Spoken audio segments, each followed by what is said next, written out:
Tonight, new revelations will make America pause before we ever trust the United Nations again. The United Nations has always had its share of bad press. When we look at the World Economic Forum and the New World Order that they're trying to usher in, at the heart of that has always been the United Nations. The United Nations concentrates its effort on three areas for the globalization of the world. The first area is from a political standpoint, a one world government. The second is through a one world educational program, which we'll cover in another episode. Today, we're going to talk about that third prong, and that is a one world religion. That religion is focused on New Age spirituality, as evidenced by the meditation room in the UN's headquarters. While draped in New Age language philosophy, it's plain to see that the meditation room incorporates ancient world mysticism. If you're not familiar with the symbolism in this room, I would encourage you to go online and look deeper into it. For now, let's take a look at one of the spiritual organizations that supports the UN's efforts. The name of this organization is the Lucis Trust. The Lucis Trust was first located at 666 United Nations Plaza. Subsequently, it's moved to 866.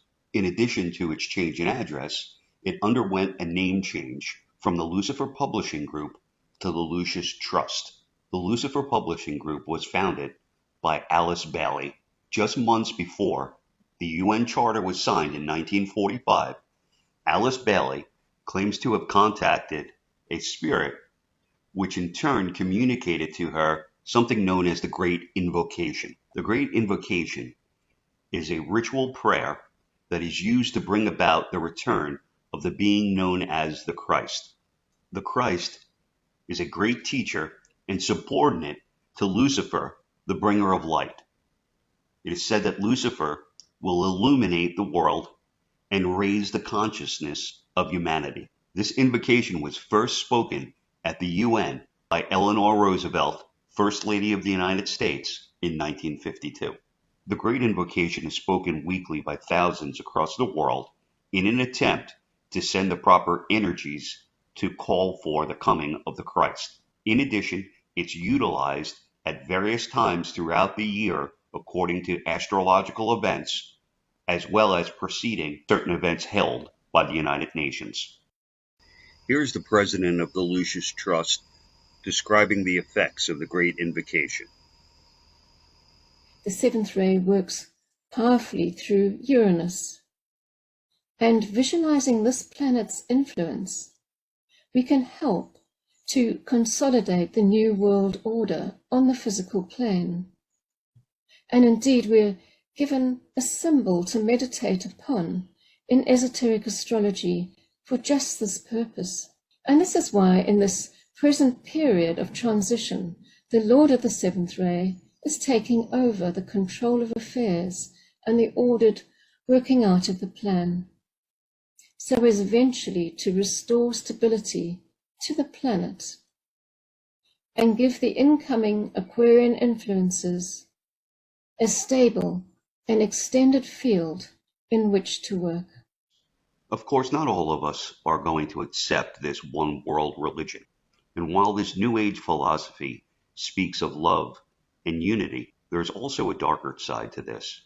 I'm going to read to you an excerpt that was taken out of one of Alice Bailey's books. It's a message that was transmitted to her by one of the spirits that she was in contact with.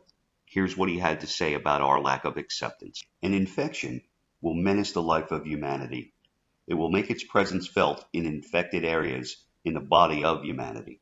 Another surgical operation may be necessary to dissipate the infection and get rid of the fever. Let us never forget that when a life form proves inadequate, or too diseased, or too crippled for the expression of that purpose, it is no disaster when the form has to go. Death is not a disaster to be feared.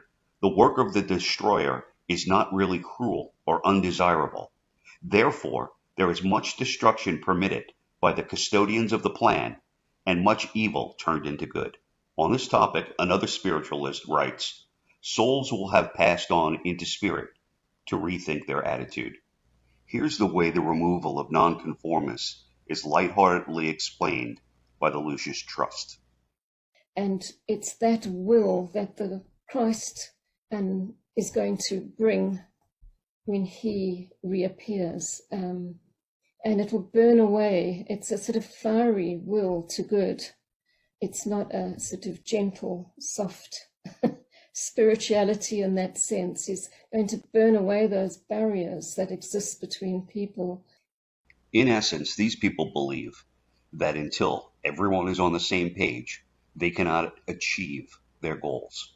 Their goals, simply stated, are ascending to a higher form of consciousness, which requires everyone's participation and spiritual unity, and they're willing to do whatever it takes to get everybody on that page.